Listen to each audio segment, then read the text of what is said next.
today, I'm going to talk to you about something that's so powerful, the human race would not have survived without it. What is that thing? I'm going to talk to you about fear. Ah, that word. Now, that's a word that conjures up all sorts of uncomfortable feelings. Inadequacies, self-doubt. It's a feeling that conjures up all sorts of poor memories. Maybe that bully in the playground, that teacher who made you feel like you weren't worth much, or that person in your life who constantly criticizes you. And for the people that I particularly work with, who are people struggling with manipulative, abusive, controlling relationships in their lives, then fear plays a very big part. And fear is that thing that can make you feel really stuck. So what do we do about that? Well, would you agree with me that in order to understand a problem, we've got to really look at it under a microscope so that we really get to grips with it? So let's do that now. Let's see what we can understand about fear. Now, in order to do that, we've got to go way back. I mean, like way, way back. Forget about living in your 3-bedroom semi. Now you're living in a cave. You know, it's not so bad. You might need a few extra draft excluders here and there. But think of it this way. You haven't got any windows to clean. And here you are, you're living in your cave, and it's just about approaching lunchtime. And you've thought, I think I might go out and get some nice fresh berries. That would be rather nice after my lunch. And so you step out of your cave, and wow, it's a beautiful day. Look at that glorious blue sky. There's no traces of aeroplanes crisscrossing it. Smell that air, so fresh and clean. No blocked drains, no bins that haven't been emptied for weeks. It's all pure and wonderful. And look at you, what are you wearing? Is that a new Brontosaurus leather jacket that you've got on? And matching boots? You look amazing. And now, right up there, I can see a bush that's got the most, lovely looking ripe berries all over it. That will do perfectly. So you're approaching the bush when, unfortunately, there's a bit of a problem here. Because right behind that bush, there's a saber-toothed tiger. And judging from the drool dripping from his fangs, I'd say he's ready for a spot of lunch too. And I know you're done up like the dog's dinner, but I don't think it's the dog that's the problem here. But fortunately, you're not alone. You've got a companion with you. It's fear, right there beside you, yelling in your ear, "Bash him on the bonce with your Brontosaurus bag and belt it!" Whew. That was a close one. Do you know what? I really thought you were a goner there. Thank goodness for fear.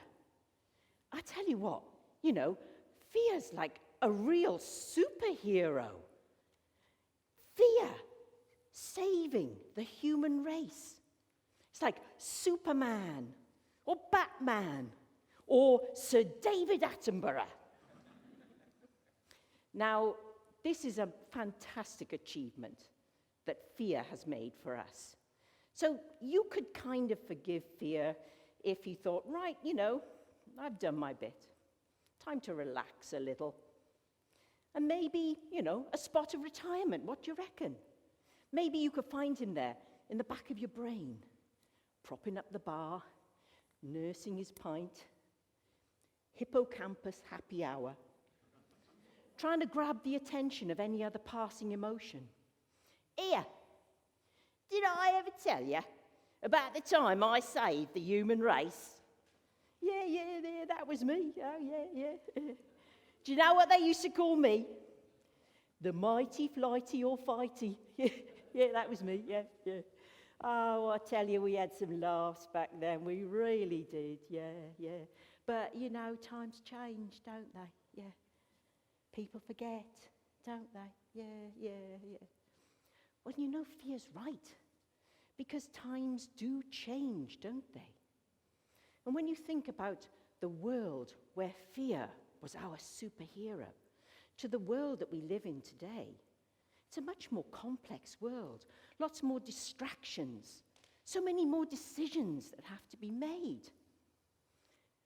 But you know what? I can't really see fear being somebody that would just sit back and take a back seat. You know, fear's full of action. Fear's right there in a crisis. So I wonder what fear is up to. I tell you what, let's have a look at his job description. I just happen to have a copy of it with me right now. Open brackets. Takes invisible piece of paper out of non-existent back pocket. Opens invisible piece of paper. Close brackets. Well, you've got to stretch your imagination sometimes, haven't you? Okay. Fear, job description. Number 1, to keep you safe. That's a good start, isn't it? Yeah, great.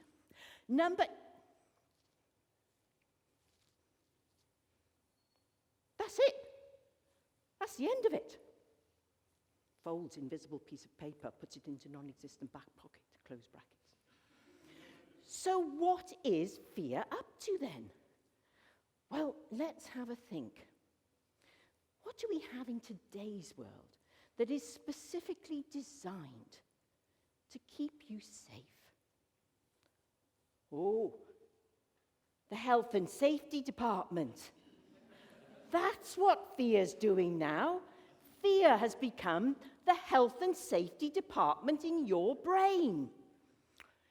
It says here that you are planning on embarking on a journey to self-empowerment. Oh, I don't like the sound of that. Look at this word, journey. That would seem to indicate that you are planning to remove yourself from the location of safety and launch yourself into who knows where. And look at this word, empowerment, power. Are there cables involved? Does this involve some sort of trip hazard? Oh, no, I can't sanction this at all. No, you will have to fill in the what-if risk assessment questionnaire. Here. What, all this? Oh, my goodness. Okay, let's look. Right. Question 1. What if I leave my controlling partner and then I find that I can't cope financially? Well, you know, I've thought about this. I know it's going to be a struggle. I know that, you know, it'll be very difficult, but there are agencies that will help me. And I'm sure that, you know, I can get myself a little job. I mean, as it is, I don't control the finances anyway. At least this way, I've got some sort of a chance. Oh, no. You have not thought about this at all, have you? Just think about it. There'll be no more little holidays, no more treats. And you know what you're like if you can't pay your bills? You'll be having one of your moments, won't you? Now you better go back and think about that one again. Oh, okay. Question 2. What if I can't cope with the loneliness? Well, I have thought about this. I mean, the thing is, what I believe is there's no place lonelier than being in the wrong relationship. Loneliness, it can be something that will only last for a short length of time. And I can do something about it then, because I'll be able to be back in control of my life. Yeah, no, I think it's going to be fine. Oh, no. You have not thought about this. You know what you're like. Just imagine it. Coming home late at night into a dark house, there's no one there. You're not going to cope with that, are you? And tell me this, who's going to take the spiders out when they appear in the corner? Oh, no, you better go and have a really good think about that one. Okay, question 3. Oh, this one kind of breaks my heart. What if the children miss their father? You know, I've really thought long and hard about this. And the way I see it, you know, we could possibly still be able to co-parent in a way that's positive for our children. But I do feel that it's much, much better for my children to see me as somebody who's strong and who's independent rather than being someone's doormat. Oh, no. You know that's not going to work, don't you? You know what you're like? Family first. That's your motto, isn't it? You're not going to be able to cope with the guilt if you leave and then your children are without their father.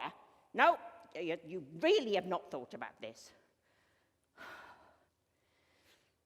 Maybe you're right.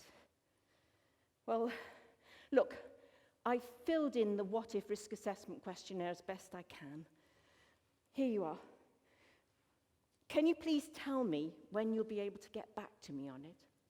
Oh, well, let me have a think now. Well, if I start now, skip a few lunch breaks, you know, the kind of thing, I should say I could probably get back to you in about, let me have a think, 5 years? 5 years? Well, yes, and that's if, you know, I do a bit of overtime. Now, in the meantime, I want you to wait over there in the comfort zone. Oh, why do I always end up here in the comfort zone? Do you know what? It's not even comfy in the comfort zone. Somebody should rename it. Well, do you know what? You're right. It does need to be renamed. And I'm going to rename it today. That's not the comfort zone. That is fear's waiting room. Now, let me ask you this. How long would you wait in a waiting room before you started kicking up a fuss? Before you started saying, "Excuse me, I had an appointment. I've had an appointment booked with opportunity ever since the day I was born, and I think I've been overlooked." How long would you wait for that? Stop! What? Have you seen the saber-toothed tiger? What? Where? No! Stop it, fear. There's no saber-toothed tiger. They're extinct. Ah, but that's just what they want you to think. You better get back in that waiting room and don't come out until I tell you it's safe. No, I'm not going back in that waiting room. It's time that I stepped out. Time that I kept that opportunity, that appointment with opportunity. You see, the thing is, fear, you've seen his job description. It's very straightforward, very simple. And fear only knows how to tell you how to run or how to fight. But all the complexities in between, fear's telling you to go back in that waiting room because he just simply doesn't have an answer. But you know, you've seen him. Fear, he's just an old-fashioned geezer. He's probably still wearing his pterodactyl skin coat. Now, please excuse me, because I have an appointment with opportunity that I need to keep. And so do you. So please, make sure that you don't let fear interfere. Oh, you know you love me, really. You really do. Thank you.